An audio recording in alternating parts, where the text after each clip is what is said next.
Hi, this is Chris Steely, Hi, I'm Wendy Haynes. and we're with the Institute for Gender Partnership.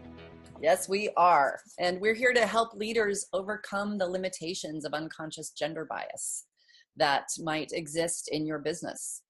And our focus in this context is to empower you as leaders to be part of the solution and giving you the tools to address specific needs. Yeah, and our objective is to optimize results by understanding the unique capabilities that each gender brings to your business. So today we're going to pick up from our series. We've been embarking upon this 5-part series around balancing masculine and feminine strengths in the workplace. So we've talked about structure, we talked about work focus, influence, and work style. And today, the fifth and final component in this series, is we're going to talk about conflict. Conflict. Yes. Conflict. So we're going to highlight, first of all, the difference in how the masculine and the feminine deals with conflict. So let's go right into it. So when I think about conflict, I mean, that's one of the things that's inherent. I'll talk about the masculine component of it right now. And of course, as you're getting to know us, Wendy, you're going to unpack the feminine aspect of it. But from a masculine perspective, men typically in business they're about confronting directly. When it comes to conflict, it's direct confrontation.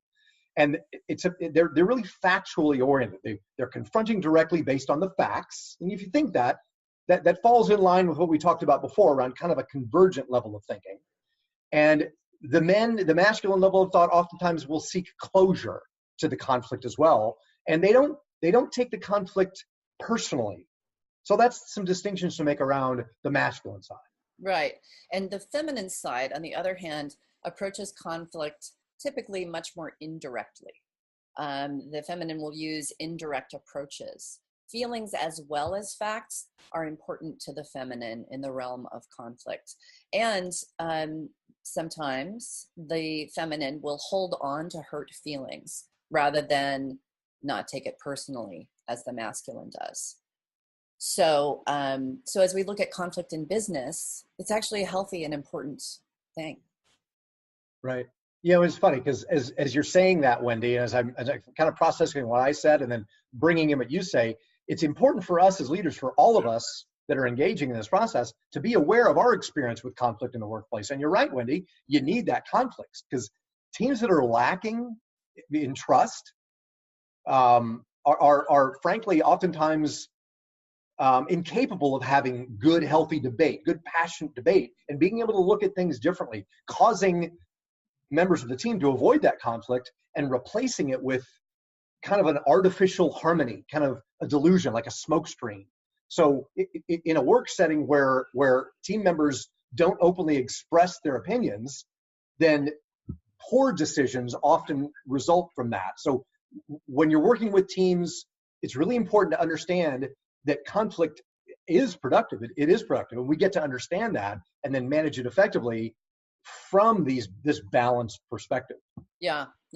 And so we want to offer you really a formula for how to deal with conflict in a way that can recognize and acknowledge the masculine and the feminine strengths in this arena. But overall, like, how do we utilize conflict in a healthy way and move through it so that it doesn't become a block or a smokescreen? So really, I'm just going to speak through a 5-part process here. The first step is to acknowledge it, right? If conflict goes unacknowledged, it just seeps in and gets underneath everything. And then as we acknowledge the conflict, we really want to listen, to understand, and dignify. And here's where we can be empowered by recognizing the difference in the masculine and feminine approaches to this, right? If we're really listening to understand that other person, we're dropping away our need to be right.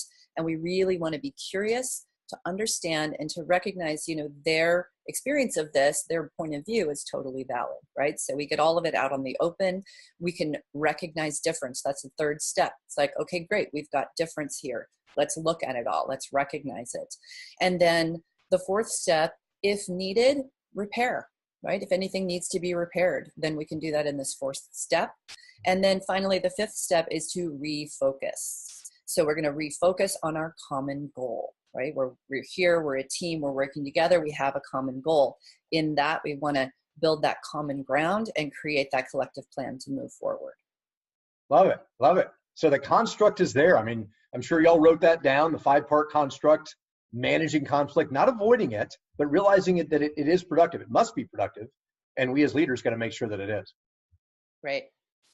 So hopefully this was useful for you today. We appreciate your listening, and we appreciate you being a part of the solution for bringing masculine and feminine strengths into greater balance inside the workplace, recognizing that that only benefits you, the functionality of your workplace, the productivity of your employees, and ultimately the bottom line. And your prerogative as leaders now is to go out into your business and do something with this. So this is what we're all about, is helping businesses optimize their results, you know, their collaboration. And if you want to know more, we've actually got some great programs at genderpartnership.com. So www.genderpartnership.com is the website. And if you want to communicate with us directly, chris@genderpartnership.com is my email address. And then Wendy and I will get back to you. Again, we'd love to talk about how we can apply this directly to your business. Great. So keep up the great work. Thanks. And always a pleasure, Wendy. Thank you. Yes. We'll talk to you next time.